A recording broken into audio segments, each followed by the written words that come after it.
Olá pessoal, tudo bem? Sejam bem-vindos ao canal. Se liga na história. Existe um padrão que se repete na história de quase todas as civilizações. O rei que se torna tirano, explora seu povo, perde o apoio de todos. Até que um líder virtuoso surge para derrubá-lo e fundar uma nova era. Na China antiga, essa história começa com dois homens. Ji, o último imperador da dinastia Xia, e Tang, o fundador da dinastia Shang. Um é lembrado como o pior dos governantes, que afogava suas concubinas em lagos de vinho e mandava matar quem o criticava. O outro é celebrado como o modelo de virtude, que conquistou o povo com palavras justas, antes mesmo de conquistar o trono. Hoje, a gente vai contar a história dessa transição épica, que mistura lenda, arqueologia e as lições mais antigas sobre poder. A história da China antiga está repleta de governantes lendários, mas poucos são tão infames quanto Jie, o último rei da dinastia Xia.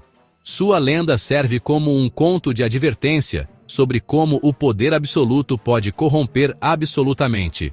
Jie, pronuncia-se Xie, foi o 17º e último governante da dinastia Xia, reinando por volta de 1600 a.C. Dizem que ele era fisicamente impressionante, um homem de força hercúlea, capaz de domar feras e endireitar ganchos de ferro com as mãos nuas. Mas sua força física não era acompanhada de sabedoria ou virtude. As crônicas o descrevem como um tirano corrupto, irresponsável e sádico, cujo reinado marcou o fim de uma era. Desprezando a modéstia de seus antepassados, Jie mergulhou o reino em projetos de vaidade que esgotaram os cofres e o povo. Sua obsessão por luxo era insaciável. Inconformado com a simplicidade do palácio herdado, Jie ordenou a construção de uma nova residência, o Palácio Inclinado, Qinggong, que levou 7 anos e dezenas de milhares de escravos para ser erguido. Diz a lenda que seus corredores eram revestidos de marfim, as camas eram de jade branco, e ele mantinha 3.000 bailarinas para seu entretenimento constante, um símbolo de sua total indiferença ao sofrimento de seu povo. Mas a depravação de Jie não conhecia limites. Sua concubina favorita, Meixi, compartilhava de seus gostos cruéis e extravagantes, incentivando seus piores impulsos. A tradição conta que Jie foi profundamente influenciado por Meixi. Conta-se que ela sugeriu a construção de um lago enorme cheio de vinho, onde 3.000 homens deveriam beber até secá-lo. Quando eles caíam bêbados e se afogavam, ela ria sadicamente. Enquanto isso, para financiar tais atrocidades, Jie cobrava impostos exorbitantes e ignorava completamente os assuntos do Estado, selando o destino de sua dinastia.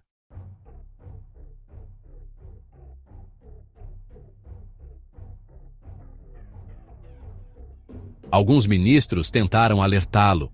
Um deles, chamado Guan Longfeng, levou um retrato de Yu, o Grande, fundador da dinastia, e implorou para que Jie lembrasse do sacrifício dos ancestrais.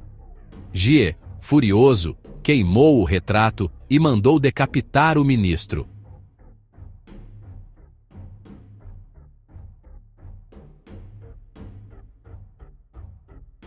Certa vez, Jie declarou: "Tudo o que há sob o céu me pertence. Sou como o sol no céu. Acaso se extinguirá o sol?"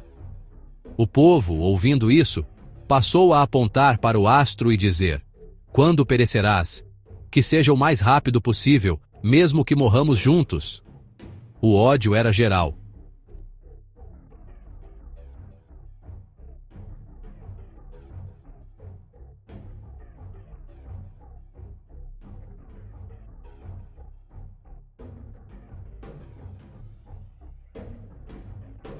Os registros antigos mencionam que, durante o reinado de Ji, fenômenos estranhos ocorreram. 5 planetas alinhados, chuvas de meteoros, terremotos e até geadas no meio do verão, destruindo as colheitas. Para o povo da época, isso era sinal claro de que o céu havia abandonado o rei.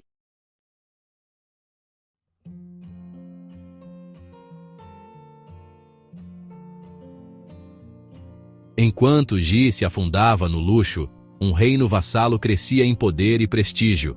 O reino Shang, governado por Tang, também conhecido como Cheng Tang. Tang era descrito como um líder benevolente, que tratava seus súditos com justiça e perdoava seus erros.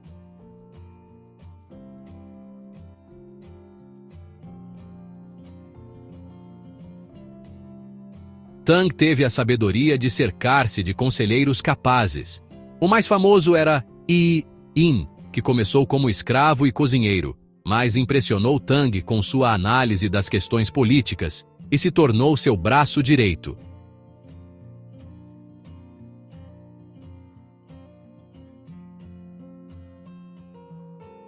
Enquanto Ji oprimia, Tang conquistava corações.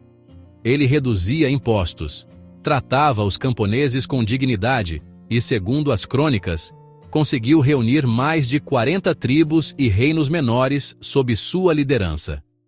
A reputação de Tang crescia na mesma proporção que o ódio a Ji. Após anos de tirania sob o rei Ji, a paciência dos reinos vassalos e do povo havia se esgotado. Cheng Tang, líder da tribo Shang, emergiu como a figura central da resistência.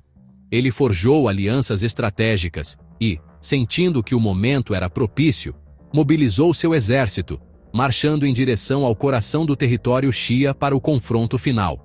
Por volta de 1600 a.C., Tang decidiu que era hora de agir. Antes da batalha, ele fez um discurso inspirador para suas tropas, conhecido como o Juramento de Tang. Nele, explicou que não buscava o poder para si, mas agia para cumprir o mandato do céu, uma ordem divina para derrubar um governante corrupto e acabar com o terror de Ji. Os dois exércitos se encontraram em Mingtiao. A batalha começou feroz, com o choque de escudos e o som de armas se cruzando. Diz a tradição que, durante o combate, uma tempestade violenta e inesperada desabou sobre o campo de batalha, com ventos uivantes e chuva torrencial. As tropas de Ji, já mal preparadas e sem qualquer motivação para lutar por um tirano, interpretaram a tempestade como um mau presságio e entraram em pânico. Muitos se renderam ou fugiram em desordem. Os soldados de Tang, ao contrário, viram o fenômeno como um sinal do favor celestial e lutaram com bravura redobrada, movidos pela crença de que estavam fazendo a coisa certa. A vitória de Tang foi decisiva e esmagadora. Ji fugiu do campo de batalha, buscando refúgio primeiro em Sanzong e depois em Kunwu, mas foi implacavelmente perseguido e capturado pelas forças Sheng. Tang, demonstrando clemência, não o executou.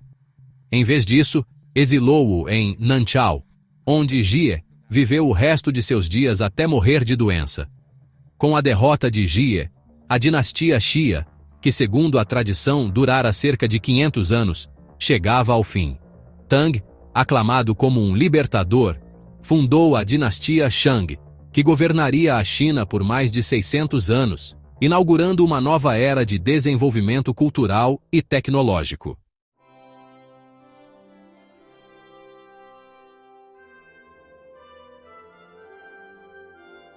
Essa história não é apenas uma lenda antiga. Ela estabeleceu um padrão político fundamental que os chineses repetiriam por milênios: o conceito de que o governante deve ter virtude para manter o mandato do céu. Quando um líder se torna corrupto e cruel, como Ji, o céu retira seu apoio e concede o direito de governar a um homem virtuoso, como Tang. Os Zhou, que conquistaram o Shang séculos depois, usariam esse mesmo argumento para justificar sua própria ascensão. E assim, a história de Ji e Tang se tornou o arquétipo de todas as transições dinásticas na China imperial. A queda da dinastia Xia e a ascensão da Shang é mais do que uma simples troca de poder. É uma história fundamental que nos ensina algo profundo sobre a natureza cíclica das civilizações e sua relação com a autoridade. Ji, com sua tirania e decadência, personifica o governante que perde o favor divino, o chamado mandato do céu, ao esquecer que o trono existe para servir ao povo, e não para satisfazer seus próprios desejos.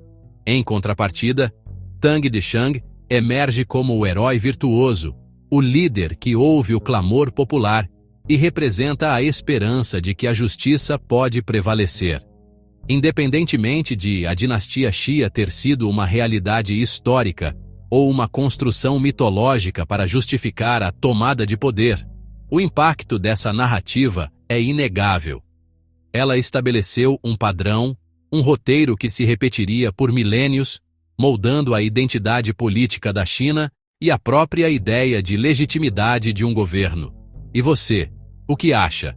A história de Jie e Tang é um registro de eventos reais, uma crônica precisa da transição de poder, ou é uma brilhante lição moral, cuidadosamente elaborada para ensinar sobre virtude e tirania? Qual versão te parece mais convincente?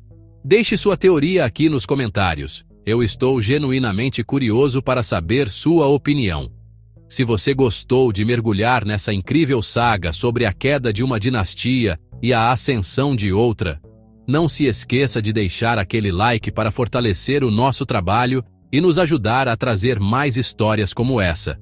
Inscreva-se e ative o sininho para ser o primeiro a saber quando um novo episódio for ao ar. E claro, compartilha com aquela pessoa que adora desvendar os mistérios da história e da política. Muito obrigado por sua companhia em mais essa jornada pelo tempo. Espero que tenha curtido esse conteúdo tanto quanto eu gostei de prepará-lo para você. Nos vemos no próximo vídeo. Até a próxima!